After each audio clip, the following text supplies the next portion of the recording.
Outside the Box Reviews, we're taking a look at the NECA Pacific Rim Wave 5 Romeo Blue figure. And this is yet another Mark I Jaeger from NECA, and we're definitely getting very deep into the minor characters from the first movie. But unlike Tacit Ronin, Romeo Blue here actually has a couple scenes in the movie. You do actually get to see him fight, I believe, and you see him in a parade. And there's a Jaeger that looks a lot like this that's destroyed, but according to some things I've read, that's not this Jaeger. I really don't know. But another very unique design NECA's given us, so let's take a closer look. Well, first and foremost, you'll notice there's a big blade here in the middle of this Jaeger's chest, which is a very interesting feature. It's kind of an odd piece. Mine kind of popped right off as soon as I started messing with the figure. It's not supposed to be articulated, and I don't think it's supposed to be removable, but that's a bit of a problem, but nothing a little super glue can't fix. It is really well done, though. Some great paint detail, a nice blue with different layers of dirt and grime going on. We have a seal emblem here on the side, some paint striping, and the yellow on top. But it has a very nice kind of sharp edge here, which makes it look very dangerous and cool. This Jaeger's head is pretty simple, very boxy, bright red windows on there, a little fin coming off the top. This whole Jaeger is very reminiscent of something you'd see in like Mech Warriors or something like that. Just very kind of classic 80s giant mech design. The rest of the body has a very similar paint job to what I talked about already. Very nice blue with different layers going on, nice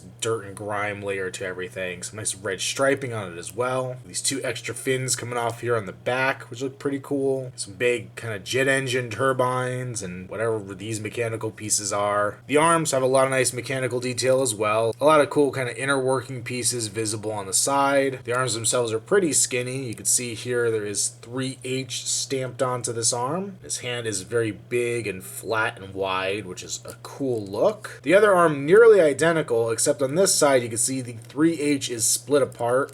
This raised up separate section looking like the arm is extending out, and you can actually take this arm and slide it forward and have an extended arm. Now I don't remember this from the film. I don't know if we ever really got to see it. I don't really know what the point of it is or the purpose. I don't know if it's supposed to help him grab Kaiju and pull him into his blade or something like that, but it's a neat look. I'm 90% sure it's only this arm that does it. My other arm won't move at all. And I do believe it's because this section's open. It gives it more room to do that. And it's almost like this would be a locking mechanism for the arm. In the front, we do have some nice vents. More of the 3H markings on the side. I believe these are some guns down here, right on his lower chest. It gets very skinny at the waist and then kind of balloons back out at the hips. We have some more nice vents and painted detail on there. Very cool looking design. Kind of almost looks like an old airplane as well. And some really neat looking feet. We got the caution stripes on there, and just a really cool foot design, and we even get peg holes there at the bottom. For articulation, he does have a ball joint at the neck. Mine's very, very stiff. You can't really go very far up, but he will look pretty far down, but I really do wish he would look up a bit more. The arms can swivel forward and back as well as move in and out. You can swivel at the upper bicep. We have a double hinge at the elbow, though it is a little weird because the main top hinge there moves back very far, but not very far forward. It's just kind of a strange choice. And then the lower joint is where you get most of the forward arm articulation there. At the hand, we can actually move the fingers in and out as well as swivel. It's a little harder on this hand because it's stuck in, but on his other side, it's much easier to get that swivel going. Very, very cool. At the waist, he has a ball joint. You can go forward and back, side to side, and tilt a little bit. Now, mine feels like it's very stuck and moving on a lower ball joint, but you can see there is actually a very large ball in there that seems like it has a separate hinge to go forward and back with. That's not really doing anything on my figure because of the way he's sculpted. He has parts in the front and back that come very far down that really prevent much forward and back movement. So I don't know if this is something left over from other figures or moving forward new figures or what it is, but it doesn't really seem to do much good here. The legs, very similar to the arms. You can move forward and back and out to the side, great range of motion. You can swivel at the upper leg. We have a double joint at the knee with a great range of movement. And then a pretty stiff ball joint at the foot. It'll swivel side to side very easily, but forward and back is pretty limited. And here we have all of our Mark I Jaegers up to this point. At least I am pretty sure I'm not mistaken. These are all Mark Is.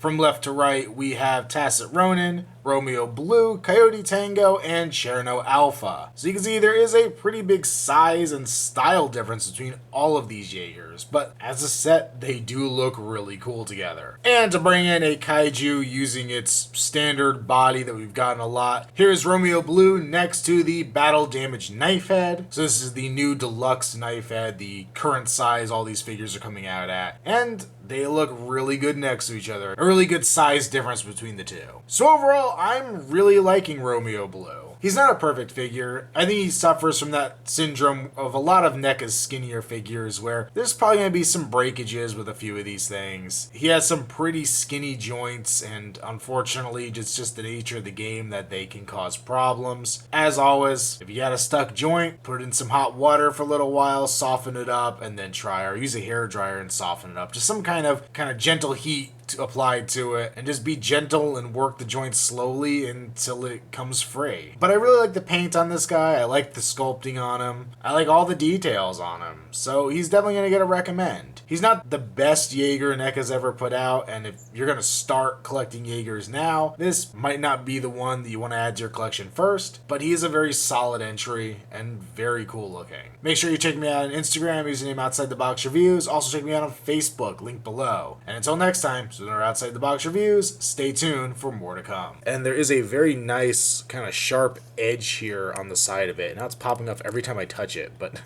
it has a very nice kind of sharp edge here. Oh, jeez.